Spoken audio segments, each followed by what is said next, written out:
Last week, we had a hearing on my amendment to LB 667 to enact some health and safety protections for meatpacking plant workers during COVID-19.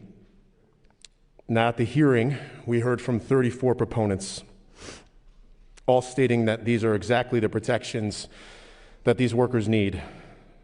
Mandatory temperature taking, free PPE given to workers as it becomes soiled throughout the day, 6-foot social distancing, and notices to workers who may have been exposed to COVID-19 due to a positive test from a coworker who they work near. Now, these are all common sense protections, or at least I believe they are. We had no opponents testify at the hearing, but we did receive 4 letters of opposition from the meatpacking plants who explained the position and stated that they would not be attending the hearing. I'll confess, it really surprised me that they didn't bother to show up to the hearing, that they didn't have enough respect for the legislative process to testify in person in opposition.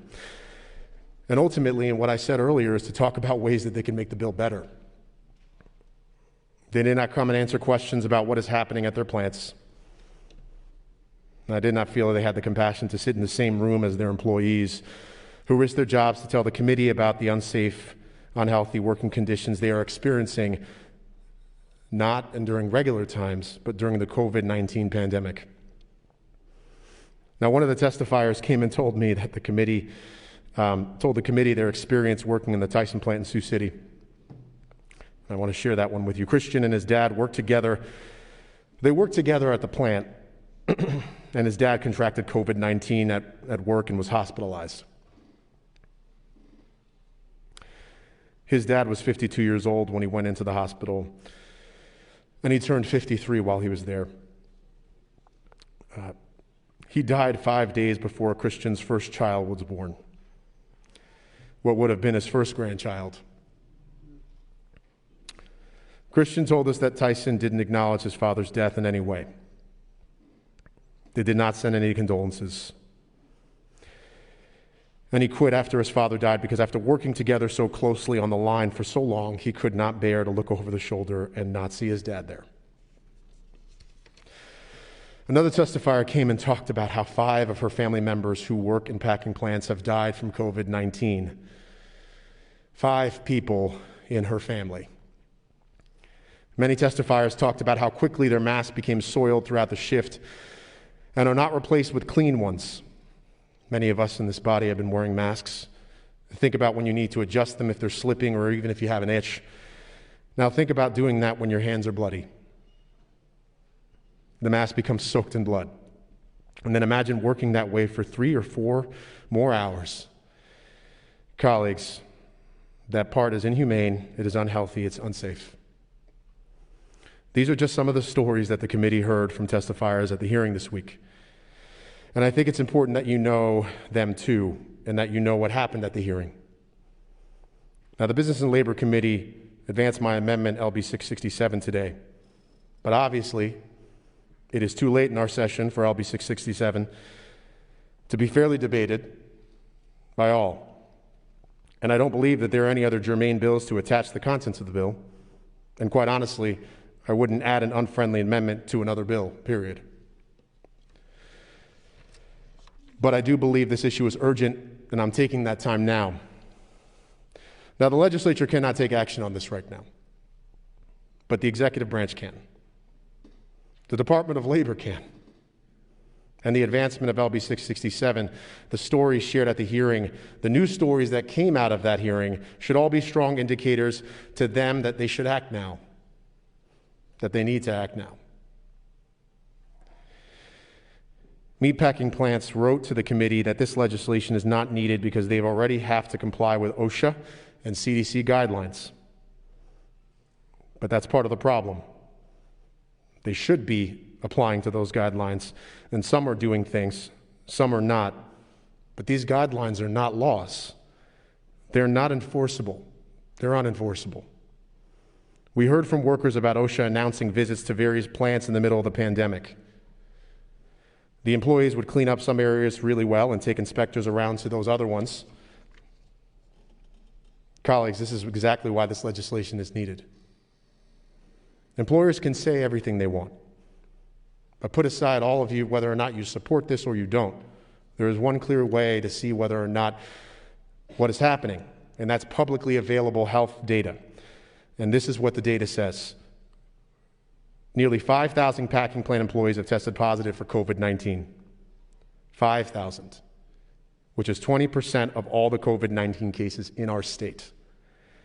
220 of them have been hospitalized, and 21 of them have died. And if you look at the county breakdown of COVID-19 cases in Nebraska, still every county with a meatpacking plant in it is at the top of the list. The vast majority of meatpacking plant workers are not white. The vast majority of COVID-19 cases are a disproportionate number of deaths are non-white Nebraskans or people of color. Now, most are Latino, and I've said this before, and many are immigrants and refugees from other parts of the world, which I was lucky to have many individuals come and testify from our refugee community. 11% of the population in Nebraska is Latino, but as I said before, and it bears saying again, they represent 60% of our COVID-19 cases and more than 25% of all of our deaths. Now, that's not my opinion. That's not stories from workers. That is just pure data. And it paints a picture that is clear and a reality that is undeniable. You all know that this issue, the stories of these workers and their families relate so closely to mine. You know that this issue is deeply personal for me. And you know that my parents immigrated here in the 70s as newlyweds, and they worked in factories on the line just like meatpacking plant workers do.